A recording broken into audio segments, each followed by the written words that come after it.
ஆகாஷ்வாணி மாநில செய்திப்பிரிவு வழங்கும் செய்திச் சுடர். வணக்கம் நேயர்களே.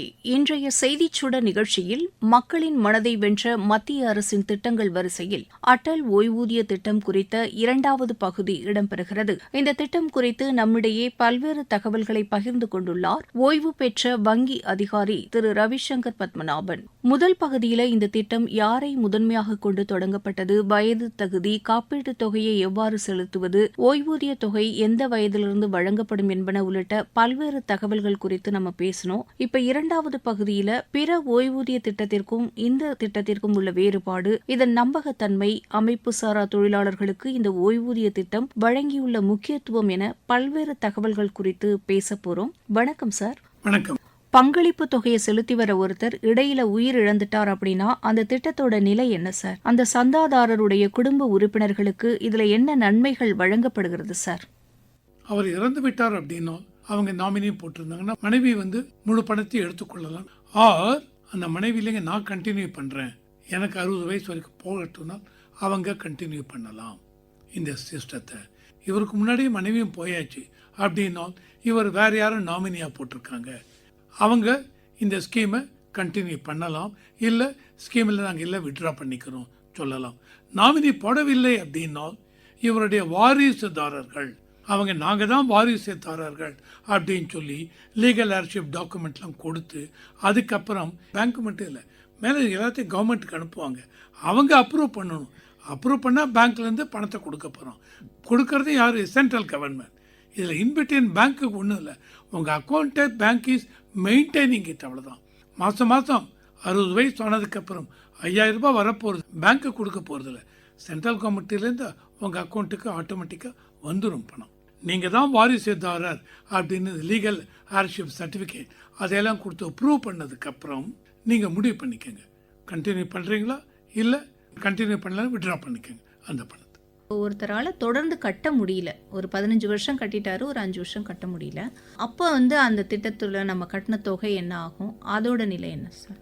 இவருக்கு தொடர்ந்து கட்ட முடியவில்லை அப்படின்னா இல்லைங்க நான் விட்ரா பண்ணிக்கிறேன், வேரியஸ் ரீசன், ஹெல்த் ரீசன், அதுவும் முடியல, பிஸ்னஸே இல்லை முடியல அப்படின்னு ஸ்டாப் பண்ணிவிட்டு விட்ரா பண்ணிக்கலாம். அந்த மாதிரி விட்ரா பண்ணும்பொழுது இவருக்கெல்லாம் ஏர்லியர் இந்த கவர்மெண்ட் கண்ட்ரிபியூஷன்லாம் இருந்தது இல்லையா, அதை கொடுக்க மாட்டாங்க.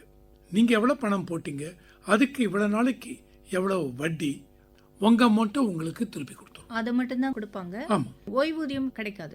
ஏன்னா விட்ரா பண்ணிட்டார் இவர். ஓய்வூதியம் வேணும்னா தொடர்ந்து இவர் கட்டி முடிக்கணும். 60 வயசுக்கு அப்புறம் தான் ஓய்வூதியம். இந்த திட்டத்தில் அரசு வழங்கும் பங்கு அல்லது உத்தரவாதம் என்ன சார்? நீங்கள் கண்டினியூ பண்ணுங்க, கண்டினியூ பண்ண முடிச்சதுக்கப்புறம் 60 வயசுக்கு அப்புறம் பென்ஷன் கொடுக்குறோம், அது ஒரு உத்தரவாதம். ரெண்டாவது, இந்த திட்டத்துக்கு கீழே அரசு கொடுக்குற உத்தரவாதம் என்னன்னா மார்க்கெட் கண்டிஷன் இதை விட ரொம்ப டவுனாக போயிடுது. ஏன்னா இவங்க பணத்தெல்லாம் வேறு இதில் இன்வெஸ்ட் பண்ணுறாங்க. கவர்மெண்ட் செக்யூரிட்டிஸ், இதையும் தாண்டி கவர்மெண்ட் டெட்டு, கடன் பத்திரம், அவர் கவர்மெண்ட் அப்ரூவ்ட் ஃபிக்ஸட் டெபாசிட், அந்த மாதிரி இதெல்லாம் போடுறாங்க. ஸோ அந்த மாதிரி போடும்பொழுது இதில் ஏதாவது பிரச்சனை வருது. அதனால் மார்க்கெட் நிலவரம் இதை விட கம்மியாக போயிருந்தாலும் கவர்மெண்ட் அவங்க உத்தரவாதம் கொடுத்த அந்த பென்ஷன் தொகை உங்களுக்கு கண்டிப்பாக வரும். இதையும் தாண்டி இதுக்கெல்லாம் மேலேயே பணம் வந்துருத்தினால் அந்த கூடுதல் பணத்தை உங்களுக்கு கொடுத்துருவாங்க அரசாங்கம். இதுதான் இந்த ஸ்கீமுக்கு கீழே இருக்கிற அரசாங்கத்துடைய உத்தரவாதம். மினிமம் நீங்க என்ன ஓய்வு தொகை தேர்ந்தெடுத்தீர்களோ அந்த ஓய்வு தொகை கண்டிப்பாக உங்களுக்கு கிடைக்கும். ஆர் பாதியிலே விட்ரா பண்ணிக்கிறீங்களா அப்பையும் உங்களுக்கு கண்டிப்பாக கிடைக்கும். குறைய வாய்ப்பில்லை. மத்திய அரசின் அடல் ஓய்வூதிய திட்டம் பிற ஓய்வூதிய திட்டங்களிலிருந்து எவ்வாறு வேறுபடுகிறது சார்? பொதுவாக அந்த என்பிஎஸ் பார்த்தீங்கன்னு வச்சுங்க, 40 வயசுக்குள்ள இருக்கணுங்கிற கட்டுப்பாடெல்லாம் கிடையாது. ஸோ அடல் பென்ஷன் யோஜனால 40 வயசுக்குள்ள தான் இங்கே இருக்கணும். ரெண்டாவது, அந்த என்பிஎஸ் ஸ்கீம் எல்லாம் பார்த்தீங்கன்னு வச்சுங்களேன், அதில் கவர்மெண்ட் கண்ட்ரிபியூஷன் கிடையாது. நீங்கள் என்ன பணம் போடுறீங்க அதுக்கு இன்ட்ரெஸ்ட், அந்த பணத்தை மற்ற இதில் நான் இப்போ முன்னாடி சொன்ன மாதிரி கவர்மெண்ட் செக்யூரிட்டி, இந்த பாண்டு, ஆர் உங்களுடைய ரிஸ்க் நீங்கள் எந்த அளவுக்கு எடுத்துக்கிறீங்க பார்த்து, இல்லை சார் எனக்கு ஈக்விட்டி ஃபண்டில் போட்டு கொடுங்க, 50% 70% எனக்கு ரிட்டர்ன் வரும் நான் எதிர்பார்க்குறேன்னா நீங்கள் கையெழுத்து போட்டு கொடுத்தாலும் அதில் போடுவாங்க. So aggressive investor or moderate investor இந்த மாதிரி பிரித்து அதுக்கேற்ற மாதிரி இதில் இவங்க இன்வெஸ்ட் பண்ணி கொடுப்பாங்க.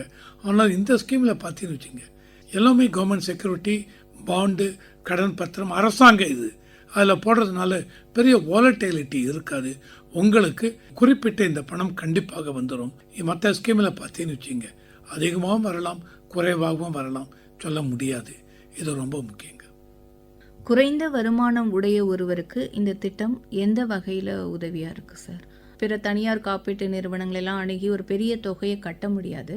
ஸோ இந்த அடல் ஓய்வூதிய திட்டம் எந்த வகையில் உதவியாக இருக்குது? உங்களுக்கு மெயினாக சேமிப்பு. அந்த சேமிப்புக்கு ஏற்ற மாதிரி உங்களுக்கு ஃப்யூச்சர் பற்றி நீங்கள் பயப்பட வேண்டாம். ஒரு மனுஷனுக்கு ஒரு ஏஜ் ஆக இந்த டிப்ரெஷன் ஃபார்ம் ஆகும். பையன் பொண்ணு வெளியூருக்கு போயிட்டாங்க, நானும் என் மனைவி என்ன பண்ண போகிறோம்? உங்களுடைய எதிர்காலத்தில் குறைந்த அமௌண்ட்டு இவ்வளோ ரூபாய் இருக்குங்க. நீங்கள் என்ன அமௌண்ட்டை தேர்ந்தெடுத்தீங்களோ அது கண்டிப்பாக உங்களுக்கு கிடைச்சிடும். வயசாக ஆக மாதம் எனக்கு இவ்வளோ பணம் வந்தது அப்படின்னு இந்த பணத்தில் தினம் சாப்பாட்டு செலவு, மருத்துவ செலவு, இதுக்கெல்லாம் ரொம்ப யூஸ்ஃபுல்லாக இருக்கும். Okay sir. வயது மூப்படைந்த காலத்தில் இந்த திட்டம் எந்த அளவு நமக்கு பொருளாதார பாதுகாப்பு வழங்குது சார்? நீங்கள் சொன்ன அமௌண்ட்டு 4000 ரூபாய் கண்டிப்பாக வந்துவிடும். இதில் எந்த ஒரு குறைபாடும் இருக்காது. யாருடைய தயவையும் நீங்கள் எதிர்பார்க்க வேண்டாம். இதுதான் ஏஜ் ஆக ஆக உங்களுக்கு அரசாங்கம் கொடுக்குற ஓய்வு ஊதியம். ஏஜுக்கு அப்புறம் உங்களால் உழைக்க முடியாது.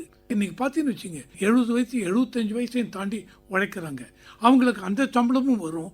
அதையும் தாண்டி மாதம் 60 வயசு ஆயிடுத்துன்னா நீங்கள் 4000 ரூபாய் 5000 ரூபாய் அதுவும் வரும்.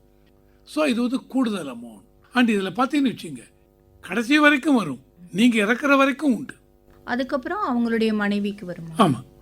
இந்த திட்டத்தில் இணைவதன் மூலம் வருமான வரி சலுகைகள் கிடைக்குமா சார்? இது வந்து ஆரம்பத்தில் போட்டிருந்தாங்க. அதாவது செக்ஷன் 80CCD அதெல்லாம் இருந்து 50,000 ரூபாய் மேக்ஸிமம் வருமான வரி சலுகை இருந்தது. இப்போ நீங்கள் பார்த்தீங்கன்னு வச்சுங்க, எல்லாருக்குமே தெரியும். அதாவது அரசாங்கம் இப்போது 2 ஸ்கீம் வச்சுருக்காங்க இன்கம் டேக்ஸ்லேயே, ஓல்டு ரெஜிம், நியூ ரெஜிம். அரசாங்கத்துடைய முக்கால்வாசி பேர் நியூ ரெஜிம் கீழே வந்துட்டாங்க. இந்த லாஸ்ட் பட்ஜெட்டில் பார்த்தீங்கன்னு வச்சுங்க, இப்போ 2025-26 நம்ம வாங்குகிற சம்பளத்தில் மார்ச் 2026 முடிஞ்சதுக்கப்புறம் இன்கம் டேக்ஸ் ரிட்டர்ன் கட்டும்பொழுது 12 லட்சம் ரூபாய்க்கு வரி சலுகை கொடுத்துட்டாங்க. 12 லட்சம் ரூபாய் வரைக்கும் நீங்கள் வாங்குகிற இன்கமுக்கு கிடையாது. ஸோ அந்த மாதிரி கொண்டு வந்ததுனால அப்போ இந்த செக்ஷன் 80CC அது கீழே இருக்கிற இதுக்கெல்லாம் சலுகைகள் கிடையாது, எல்லாத்தையும் எடுத்துட்டாங்க. செக்ஷன் 80C கீழே 1,50,000 ரூபாய் வரைக்கும், செக்ஷன் 80CCD கீழே 50,000 ரூபாய், இந்த மாதிரி தான் சலுகைகள் இருந்தது. எல்லாவற்றையும் எடுத்து விட்டார்கள். ஆனாலும் இந்த ஸ்கீமு கீழே 2015 ஆரம்பித்த ஸ்கீம் அப்போல்லாம் இருந்தது. இப்போது இன்னும் இவங்க ஓல்டு ரெஜிம் கீழே இவங்க இருக்காங்கன்னால் உண்டு. ஆனால் முக்கால்வாசி அன்ஆர்கனைஸ் செக்டர் பீப்புள், அந்த அளவுக்கு வருமானமும் இல்லை. அதனால் இவங்களுக்கு அதை பற்றிய கவலை இல்லை. அப்படியே இதையும் தாண்டி யாராவது கட்டுறாங்க அப்படின்னால் அப்போ என்ன பண்ணணும், அவங்களுக்கு ஓல்டு ஸ்கீம் கீழே இருந்தாங்கன்னால் இந்த இது கீழே டேக்ஸ் கன்செஷன் உண்டு. நியூ ரெஜிம் கீழே வந்தாச்சுன்னா கிடையாது.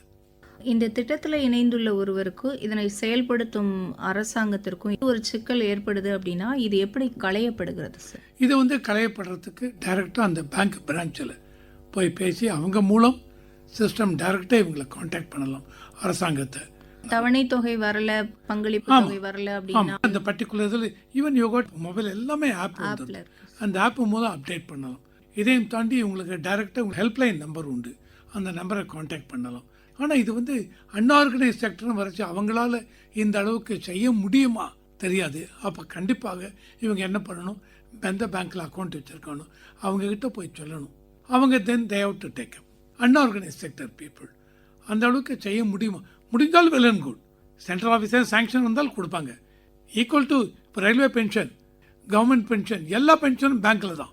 இப்போ இந்த மாதம் எனக்கு ஏன் வரல சார், பேங்க்கில் நீங்கள் போய் கட்டி சார் வந்ததெல்லாம் கட்டி கொடுத்துருங்க, வரவில்லை, அவ்வளோதான். இதுக்கு மேலே இவங்களால் ஒன்றும் சொல்ல முடியாது. இவங்க அந்த ரயில்வே டிபார்ட்மெண்ட் அஃபீஷியலை தான் போய் பார்க்கணும். அதே தான் இதுலேயும்.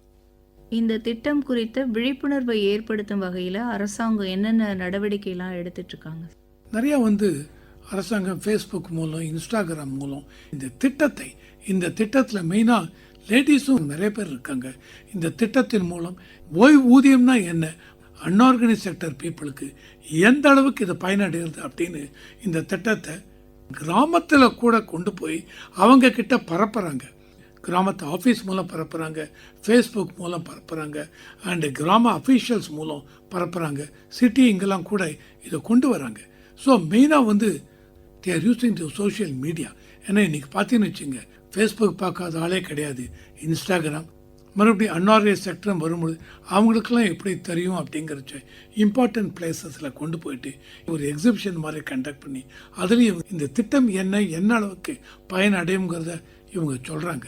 ஸோ இதுதான் ஒன்லி வே த்ரூ விச் இவங்க வந்து ப்ராபகேட் பண்ணுறது. சமூக பாதுகாப்பையும் உறுதி செய்யும் இந்த அடல் பென்ஷன் யோஜனா திட்டத்தை மக்கள் எவ்வாறு பயன்படுத்திக்கணும் அப்படின்னு நினைக்கிறீங்க சார்? மக்கள் எல்லாருமே இந்த மாதிரி ஒரு ஸ்கீம் இருக்குது அப்படின்னு தெரிஞ்சாட்டினால் இன்றைக்கி பார்க்கலாம் நாளைக்கு பார்க்கலாம் அப்படிங்கிறத விட இவங்க மக்களை என்ன பண்ணணும், இந்த ஸ்கீமில் பார்த்தீங்கன்னு வச்சுங்களேன், நான் முன்னாடி சொன்ன மாதிரி ஆரம்பத்தில் 1000 ரூபாய், ஒரு 2 வருஷம் கழிச்சு 2000 ரூபாய் மாற்றுங்க, தப்பில்லை.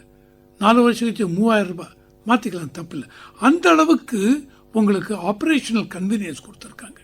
ஸோ அந்த மாதிரி இருக்கிறச்ச உங்களுடைய எவ்வளோ முடியும் அதுக்கேற்ற மாதிரி நீங்கள் எதிர்காலம் பார்த்துக்கலாம் விடாதீங்க. எவ்வளோ சீக்கிரம் முடியுமோ, ஏன்னா ஏஜ் கம்மியாக இருக்கும் பொழுதே இந்த திட்டத்தில் சேர்ந்தீங்கன்னு வச்சுங்க, நீங்கள் கட்டக்கூடிய பிரீமியம் தொகை கம்மியாக இருக்கும். ஏஜ் ஆக ஆக 40 வயசு தான் அதிகம், அதுக்கு மேலே நீங்கள் சேர முடியாது. நான் 35 வயசில் சேர்றேன்னா நீங்கள் கட்டக்கூடிய பிரீமியம் தொகை அதிகமாகிடும். ஸோ இது முக்கியம். ரெண்டாவது, எல்லாருக்கும் நாளைக்கு எதிர்காலம் என்ன இருக்கும், எப்படி இருக்கும், இதே மாதிரி என்னால் தொடர்ந்து ஒர்க் பண்ண முடியுமா தெரியாது. ஒர்க் பண்ண முடிந்தால் வெல் அண்ட் குட். ஆனால் ஒர்க் பண்ண முடியவில்லைனால் எனக்கு நாளைக்கு எதிர்காலத்துக்கு எனக்கு வருமானம் வேண்டும், என்னுடைய வாழ்வாதாரத்தை மெயின்டைன் பண்ணணும், நாளைக்கு சாப்பாட்டு செலவு, எனக்கு ஒரு இந்த பணத்துக்குள்ளே ஏதாவது ஒரு மருத்துவ செலவு, இதுக்கெல்லாம் வேணுங்கிறச்ச அவங்க இந்த ஸ்கீமில் கண்டிப்பாக சேரணும். தள்ளி போடக்கூடாது. இந்த ஸ்கீம் நாளைக்கு கண்டினியூ ஆகுமா, அரசாங்கம் நிறுத்தி விடுவாங்களா, கவலைப்பட வேண்டாம். மத்திய அரசாங்கம் ஆகட்டும், ஸ்டேட் கவர்மெண்ட் ஆகட்டும், அவங்க ஒரு கேரண்டின்னு கொடுத்தாங்கன்னா அதை மீற மாட்டாங்க. ஆனால் இந்த ஸ்கீம் பிரகாரம் இது மத்திய அரசாங்க ஸ்கீம், கண்டிப்பாக இதை நிறுத்தி கவலைப்பட வேண்டாம். ஸோ நாளைக்கு பார்த்து கொள்ளலாம், தள்ளி போடாதீங்க, சீக்கிரம் முடிங்க. ரெண்டாவது, உங்களுக்கு தெரிந்த இந்த விஷயத்தை உங்களுடைய நண்பர்கள் எல்லாருக்கும் சொல்லுங்க.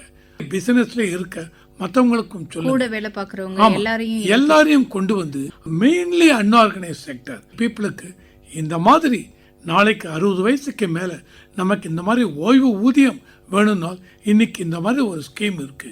22 வயசுல நான் இன்னைக்கு சேர்றேன், 5000 ரூபாய் எனக்கு வேணும்னா மாதம் 292 ரூபாய் கட்டினா போகிறோம். அந்த மாதிரி ஒவ்வொரு ஏஜுக்கும் அந்த டேபிள் இருக்கு. இன்சூரன்ஸை சேர்றாங்க இல்லையா, அதே இதுதான். லைஃப் இன்சூரன்ஸ் சேரும்பொழுது ப்ரீமியம், அந்த மாதிரி ஹெல்த் இன்சூரன்ஸ் அதில் சேரும்பொழுதும் ப்ரீமியம். ஏஜ் என்ன இது என்ன, அதே மாதிரி தான் இதுவும். ஸோ மக்களுக்கு வேற இன்சூரன்ஸ் திட்டத்தில் சேர்ந்திருந்தாலும் இதுலயும் சேரலாம். இது வேற. ஆனால் உங்க ஏபிஓ அக்கௌண்ட் ஒன்று தான் வச்சுக்கலாம், 2-3 அக்கௌண்ட் வச்சுக்கூடாது. மற்றபடி எனக்கு வந்து இப்போ வேற ஸ்கீம்ல கவர்மெண்ட் ஸ்கீம் அதெல்லாம் இருக்கு, பென்ஷன் இது வச்சிருக்கேன் அது வச்சிருக்கேன். உங்களுக்கு கவர்மெண்ட் இதெல்லாம் கொடுக்க மாட்டாங்க. கவர்மெண்ட்ல எம்ப்ளாயி இருக்கேன், சென்ட்ரல் கவர்மெண்ட் ஸ்டேட் கவர்மெண்ட்ல இருக்கேன்னா அவங்களுக்கு இந்த ஸ்கீம் கிடையாது. அரசு ஊழியர்களுக்கு கிடையாது. ஆனா பிற நிதி உதவிகள் ஏதேனும் பெற்றுக்கொண்டிருந்தால் இதை பெற முடியுமா, இதில் சேரலாமா? சேரலாம், பண்ணிக்கலாம். ஆனால் மெயினாக இது வந்து இந்த அளவுக்கு வருமானம் இல்லை, மாதம் என்னால் இவ்வளோ தான் கட்ட முடியுங்கிறச்ச அன்ஆர்கனைஸ் செக்டர், அதுக்கு கவர்மெண்ட் ஒரு வாய்ப்பு கொடுக்குறாங்க, சேருங்க அப்படின்னு. அமைப்புசாரா தொழிலாளர்கள் உள்ளிட்ட குறைந்த வருவாய் உடைய அனைத்து பிரிவினருக்கும் சமூக பாதுகாப்பை இந்த திட்டம் வழங்குது அப்படின்னு சொல்லலாம். பொருளாதார பாதுகாப்பையும் வழங்குது. வாரிசுகள் ஒரு தொகையை கொடுத்தாலும் கூட இந்த தொகை கிடைக்கும் பொழுது அவங்க கிட்ட போய் நிக்க வேணாம். இந்த தொகை வரும் பொழுது இவங்க இன்னும் அதிகாரத்தோட தலை நிமிர்ந்து நிற்கலாம். அவர்களுக்கு ஒரு சுயமரியாதையையும் வழங்கும் அப்படின்னு சொல்லலாம். கண்டிப்பா. நிகழ்ச்சியில் பங்கேற்று அடல் பென்ஷன் யோஜனா திட்டம் குறித்து பல்வேறு தகவல்களை விளக்கமா சொன்னீங்க. நன்றி சார். நன்றி.